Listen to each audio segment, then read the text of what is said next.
Bonsoir à tous et bienvenue dans l'invité du jour. Ce soir, il sera question de santé, plus particulièrement de diabète.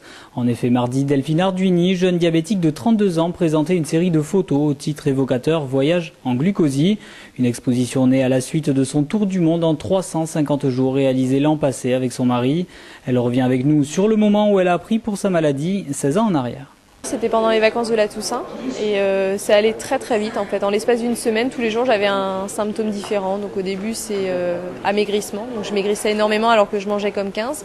Je buvais énormément, donc 3 litres d'eau par jour.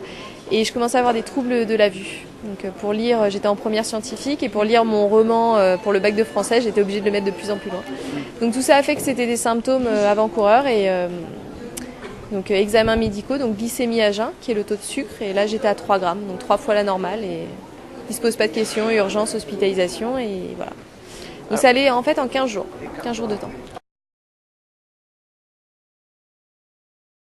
En fait, il y a 2 types de diabète, en effet. Les 2 maladies portent le même nom, mais c'est 2 maladies totalement différentes. Vous avez le type 2 qui est beaucoup plus connu, qui intervient surtout sur des populations seniors, sédentaires, avec un mode de vie qui mange moyennement bien, même si ça reste une maladie génétique.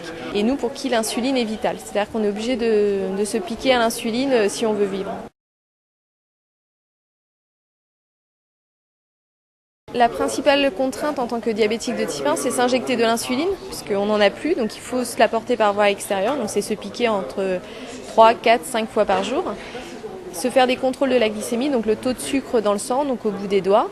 Faire attention à ce que l'on mange, anticiper toutes les activités sportives parce que tout ce qui nous entoure a une incidence sur notre taux de sucre.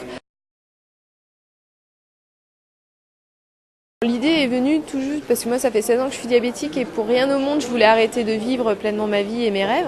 Donc j'ai toujours fait en sorte d'aller au bout de mes rêves et là le tour du monde il y a 3 ans on voulait le faire. Et c'était plutôt un rêve, c'était pas parce que je suis diabétique je vais faire un tour du monde, c'est parce que j'ai envie, je vais faire un tour du monde et je vais essayer de m'accommoder, de faire en sorte que mon diabète soit bien équilibré pendant une année.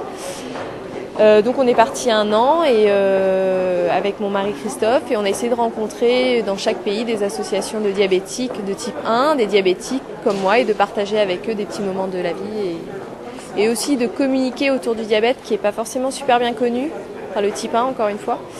Et de porter un message positif. Pendant une année, il m'a fallu en effet avoir de l'insuline, comme je disais, c'est vital. Également les consommables qui vont avec, donc quand vous injectez de l'insuline, la pompe à insuline, les appareils à glycémie, les bandelettes, etc.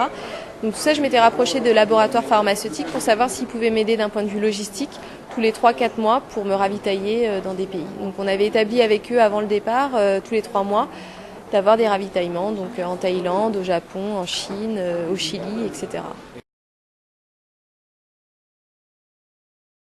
Normalement, il n'y a aucun souci. On peut être diabétique de type 1 et travailler, avoir une carrière professionnelle la plus normale possible.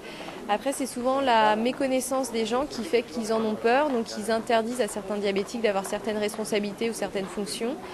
Et normalement, on a le droit et on a accès à tout, sauf qu'aujourd'hui encore, il existe des métiers interdits comme pont et chaussée. On n'a pas le droit de faire polytechnique parce que c'est des choses qui étaient sûrement vraies il y a 50 ans en arrière, mais qui aujourd'hui en 2010 n'ont plus valeur d'exister, quoi.